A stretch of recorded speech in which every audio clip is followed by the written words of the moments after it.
सीमित नहीं है। हमारे रिफॉर्म्स की ये प्रतिबद्धता है, वो 4 दिन की वाहवाही के लिए नहीं है।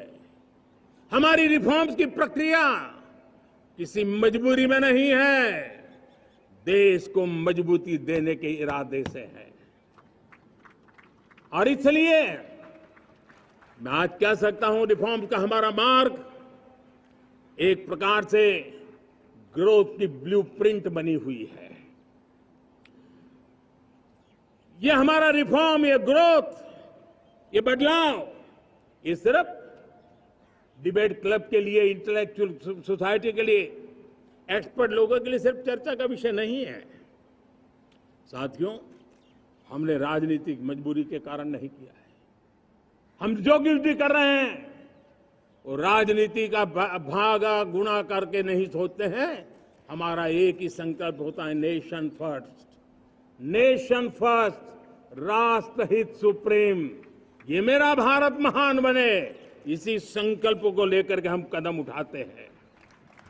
साथियों, जब रिफॉर्म की बात आती है, एक लंबा परिवेश है।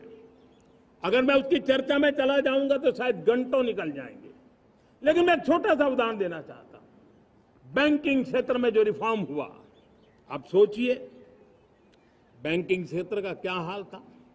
न विकास होता था, न विस्तार होता था, न विश्वास बढ़ता था। इतना ही नहीं, जिस प्रकार की कारनामे चले उसके कारण हमारे बैंक संकटों से गुजर रहे थे।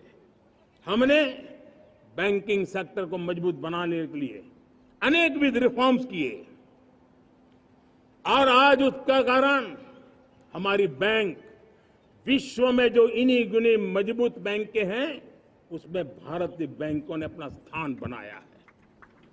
और जब बैंक मजबूत होती है ना, तब फॉर्मल इकोनॉमी की ताकत भी बढ़ती है।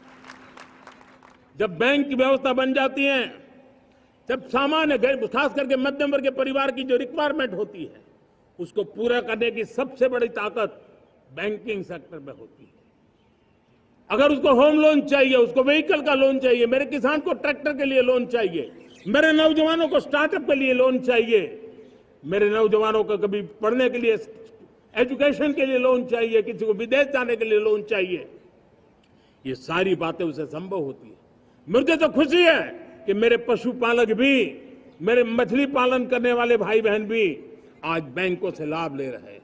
मुझे खुशी है मेरे रेहड़ी पटरी वाले लाखों भाई बहन आज बैंक से साथ जुड़ करके अपनी नई ऊंचाइयों को प्राप्त कर रहे हैं और विकास की दिशा में वो भागीदार बन रहे हैं।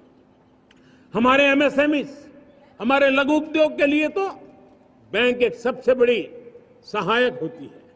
उसको रोजमर्रा पैसों की जरूरत होती है अपने नित्य मर्जी पर प्रगति के लिए, और उस काम को हमारी मजबूत बैंकों के कारण संभव हुआ है।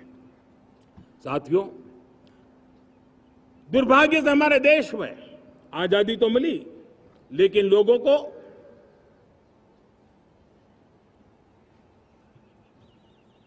एक प्रकार से माई बाप कल्चर से गुजरना पड़ा। सरकार के पास मांगते रहो, सरकार के पास हाथ फैलाते रहो, किसी की सिफारिश के लिए रास्ते खोजते रहो, वही कल्चर डेवलप हुआ था। आज हमने गवर्नेंस के इस मॉडल को बदला है। आज सरकार खुद लाभार्थी हितार्थी के पास जाती है। आज सरकार खुद उसके घर गैस का चूल्हा पहुंचाती है। आज सरकार खुद उसके घर पानी पहुंचाती है। आज सरकार खुद उसके घर बिजली पहुंचाती है। आज सरकार खुद उसको आर्थिक मदद दे करके विकास के नए आयामों को सर करने के लिए प्रेरित करती है, प्रोत्साहित करती है।